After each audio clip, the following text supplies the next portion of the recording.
গ্রীষ্ম বর্ষা পিনিতি ভরসা। হ্যাঁ, পিনিত শপিং সিটি। নমস্কার, আপনারা দেখছেন হুগলি আপডেট। আপনাদের সঙ্গে আমি উষা। আসছি খবরে। ক্ষণিকের ঝড়ে চন্দ্রনগর মানকুণ্ডু কানাইলাল পল্লীর প্রতিমা ও মণ্ডপ ভেঙে পড়ল।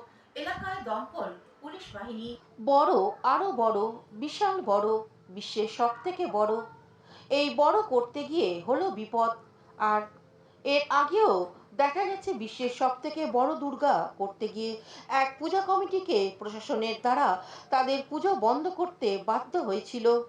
আর চন্দননগর কানাইলাল পল্লীর সাথে ও ঘটল তেমনই ঘটনা।